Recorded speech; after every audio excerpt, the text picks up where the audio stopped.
Marvel's Avengers has a campaign that I think is pretty good, but there are some issues with it, and I'd like to talk about both what I like and what I don't like. We'll start with the bad. Off rip, and the easiest criticism that I can make about this game is simply the length of that original campaign. I'm not referring to any of the new shit that's come out since the campaign launched, not Hawkeye, not Kate, none of it, just the original campaign. And in my old age, I have become of the opinion that games don't need to be long to be good, and I don't really want to sink 300 hours into something if it's going to be a mediocre time. But with that said, the amount of content that Marvel's Avengers were launched with is kind of laughable. And not only that, the ending of the Reassembled campaign felt incredibly fucking rushed to me. And this is kind of in part to the way that the story deals with unlocking characters as you play, and that's a good idea in theory, but I think in practice, it kind of fell short. In the campaign, there was literally one mission where you play as Thor, and as soon as you unlock Captain America, you've unlocked that final mission and you can fucking complete the campaign entirely. I think the campaign would have incredibly benefited from being a little bit longer, giving you some time to play with each character. I really enjoyed what the iconic missions brought to the campaign, so I think if something like those was just in there in the middle of the game,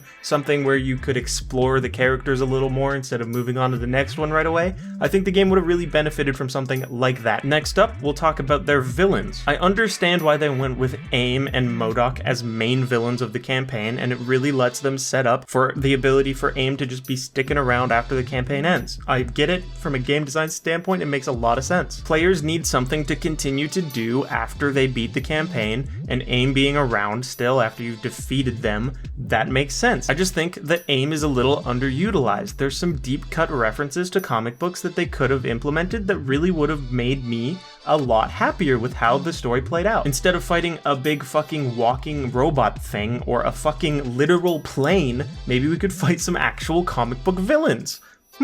Weird idea. I'm talking people like Man-Thing. This is a ridiculous villain in a very deep cut, and this would have been sick to see. I'm talking villains like Aldrich Killian. Bring in Extremis, have it kind of reference Iron Man 3, give those people that seen that movie that like it a little bit to be giddy about. I think that would be a really awesome head nod. It doesn't have to be the same Aldrich Killian, but your own spin on Aldrich Killian. That would be so sick. And having Extremis enemies in that main campaign would have really added a variety instead of just fighting aimbots the entire time. On a replay, I noticed that the cosmetics acted a little bit weird. I noticed that in certain cutscenes in the campaign that my Iron Man endgame outfit got overwritten by the iconic outfit, and I think that this happens because only certain outfits are programmed to have the helmet down. So just mid cutscene, I would change from the endgame suit to the iconic suit with the thing down, and I'm like, wait, that's not what the fuck I'm wearing. Why did this happen? That's a little weird. It takes me out of the experience. It breaks my immersion. And of course, there are some missions where you don't get to customize your suit at all, and you're just forced to wear what the game wants you to wear. And for immersion, that kind of makes sense because when you break Cap out, he doesn't have his shit,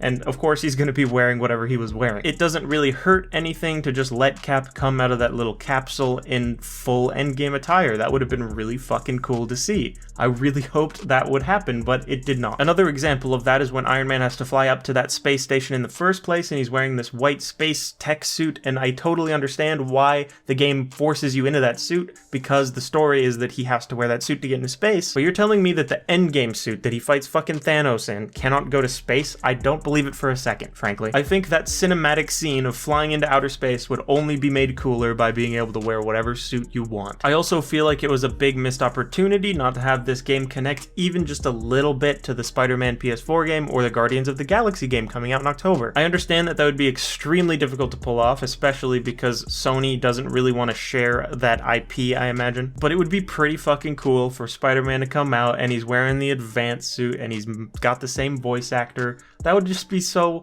nice as a fan. It doesn't even really have to connect story-wise, like connect like just a little bit, just make a little reference even, like that'd be enough. I'd be so happy with that. And unfortunately, by adamantly stating that they don't connect, they've kind of closed doors for any potential crossover in the future. Like even if they make a new game and it's like a crossover of all of these things, essentially the option is just off the table to do that, and it's really sad. Not that it was really likely in the first place, it just would have been cool and I could have dreamt about it, but now I just can't, and that makes me feel bad inside. I don't know what to tell you. But honestly, it's probably a good thing because, like, you know, then neither of them get bogged down by being related to what a lot of people think is just a garbage game not worth your time. And I disagree with that. People are allowed to think what they want, and unfortunately, the bad reputation of this game might bring the other games down, and that would be fucking atrocious, and I would hate that very much. During my replay of the campaign, I also noticed that it seems more like a Bruce, Kamala, and kind of Tony story than more of an Avengers story. People like Natasha, Cap, Thor, and whoever the fuck else. Is there anyone else? All just kind of feel like they are forgotten about and kind of underappreciated, and that feels really bad. Especially Thor, because you really only get to play as him for like one mission, and like he's been scuffed on fucking cosmetics and shit even. I just can't help but feel bad for the fictional character that is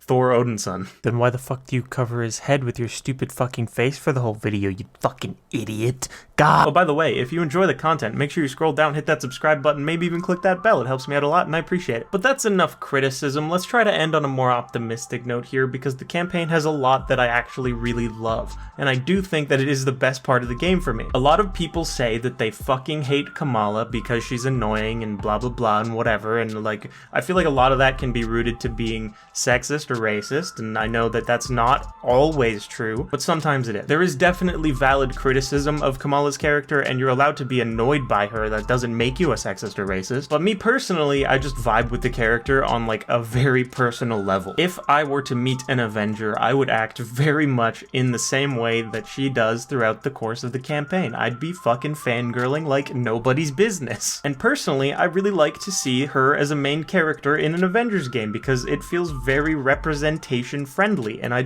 really love seeing that in video games. Like, that's not a bad thing, and it shouldn't be considered it, because that makes me very sad that people think that way. Another thing that I really liked, even though we talked about how the length of the campaign was a weakness, I do also see it as a strength. If the campaign was longer, I think it would be easier to get bored of the main gameplay loop, and people wouldn't try to get to the end game at all. And let's just talk about the performances for a second. Kamala and Bruce and Tony really shine to me as fucking phenomenal fucking performances.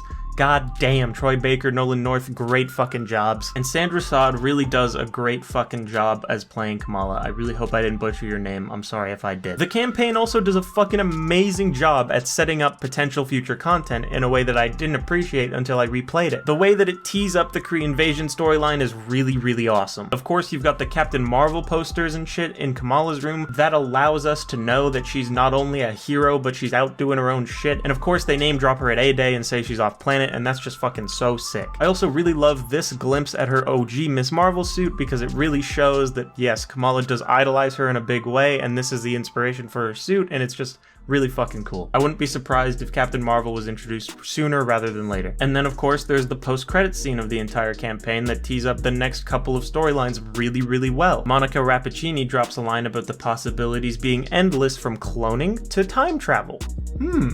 Time travel, you say?